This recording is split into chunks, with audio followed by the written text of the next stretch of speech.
आप देख रहे हैं गेटवे ऑफ इंडिया मेरे पीछे, कोलाबा वो इलाका है जहां पर जो इस वक्त लोकसभा स्पीकर है, विधानसभा माफ कीजिएगा, जो इस वक्त विधानसभा स्पीकर हैं वो इसी सीट से जीत कर आए। 2019 में ये सीट जीती थी बीजेपी ने, राहुल नार्वेकर की मैं बात कर रही हूँ। 2014 में बीजेपी ने ये सीट निकाली थी और इस बार यहाँ कड़ा मुकाबला है, कांग्रेस वर्सेस बीजेपी आमने सामने की टक्कर में यहाँ पर दिखाई दे रहे हैं। बहरहाल रवि भी हमारे साथ मौजूद है। रवि, ग्राउंड पर वाकई ये कटोगे बटोगे एक हो तो सेफ हो, या फिर जातियों को लेकर जो चर्चा है, क्या ये दिख रहा है वोटर्स के अंदर, या उन्होंने अपना मन बनाया हुआ है और जहन में कुछ और ही चल रहा है? देखिए, क्लियर है, यहाँ के वोटर्स के दिमाग में पहले से क्लियर है कि किस पार्टी को वोट देना है और किस पार्टी को सपोर्ट करना है, कौन सी जो गठबंधन है उसकी सरकार को वापस ले आना है या फिर उसके में बदलाव करना है। लेकिन फिलहाल जिस तरीके से अभी थोड़ी देर पहले आप बात कर रही थी कि देवेंद्र फडणवीस हो या फिर दूसरे जो नेता हो, ये जो लाइन है, ये जो स्लोगन है, उसको लेकर मैंने बाबा सिद्दीकी के जो बेटे हैं उनका भी एक इंटरव्यू किया था, जिसमें उनका सीधे तौर पर कहना है कि उनके पार्टी के मुखिया और नेता अजीत दादा पवार की तरफ से ये क्लियर किया गया है कि इस तरीके का स्लोगन यहाँ पर नहीं चलने वाले। यानी कि वो भले ही मायावती का जो गठबंधन एक साथ में चुनाव लड़ रहे हैं, लेकिन बहुत सारे ऐसी लाइनें हैं, बहुत सारे ऐसे लाइन जो ट्रैक है उससे बिल्कुल अलग हटके ये चुनाव लड़ा जा रहा है। उनके भी दिमाग में है कि जो वोट बैंक है या वोटर्स है, कहीं इन लाइनों की वजह से, कहीं इन स्लोगन की वजह से वो छिटक ना जाए और उसका परिणाम उसका उल्टा हो जाए। यही वजह है कि एक बिल्कुल अलग ही लाइन, सेफ लाइन लेकर जो गठबंधन के तमाम जो पार्टी के नेता हैं वो बिल्कुल चल रहे हैं।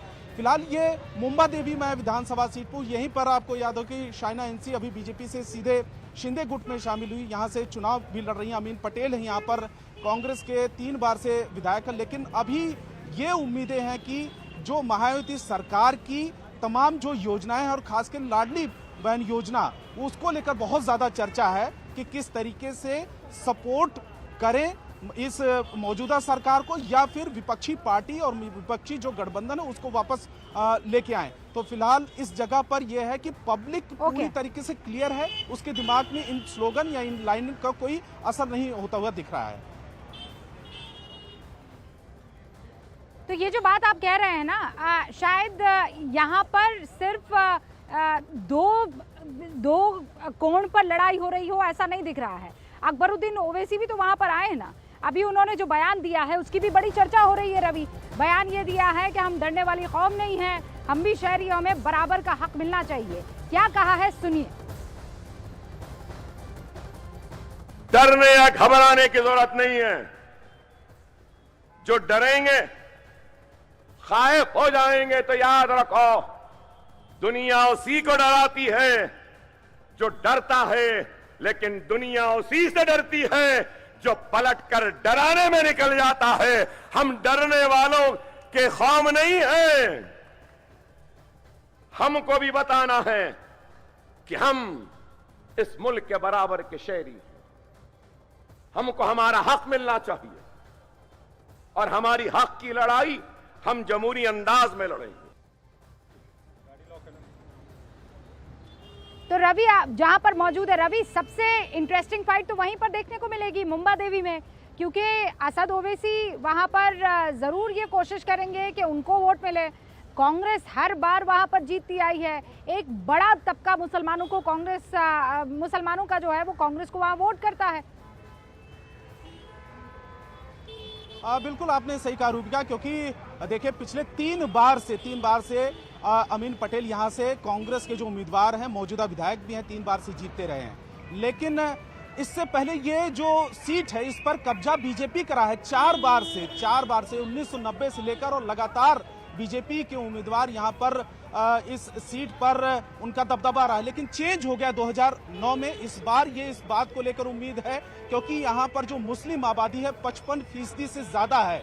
मुंबा देवी के नाम पर ही ये मुंबई शहर का भी नाम पड़ा और इस सीट का नाम भी पड़ा। लेकिन सबसे दिलचस्प बात यह है कि जो मुंबा देवी सीट पर ही 55% से ज्यादा अल्पसंख्यक समुदाय यानी मुस्लिम आबादी है।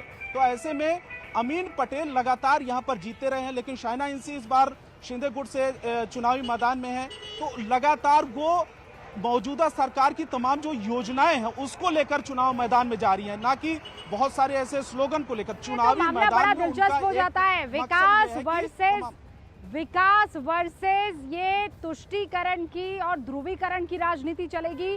विवेक, आप बताइए कि यहाँ पर इस वक्त जो मन बनता दिख रहा है वो किस तरफ मन बन रहा है। और मैं जो तमाम गठबंधन है उनको लेकर ये सवाल नहीं पूछ रही हूँ, सवाल जहन में इस बात को लेकर आ रहा है कि मुद्दा सबसे सेंटर में क्या रहने वाला है।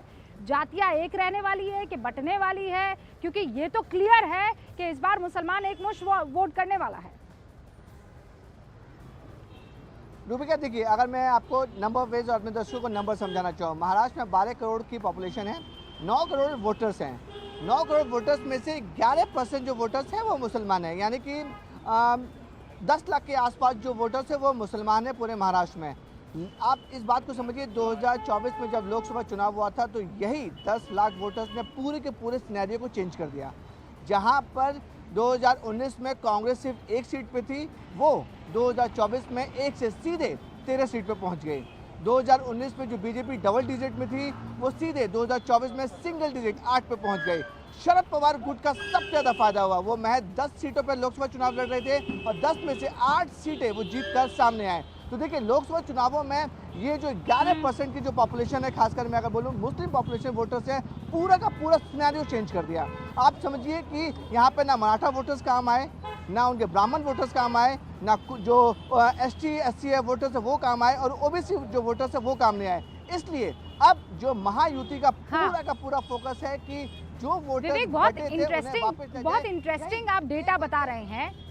शायद यही वजह है कि लाड़की बहना की एंट्री होती है, M फैक्टर को काटने के लिए एक दूसरा M फैक्टर काम करने लगता है। मैं अभी वहाँ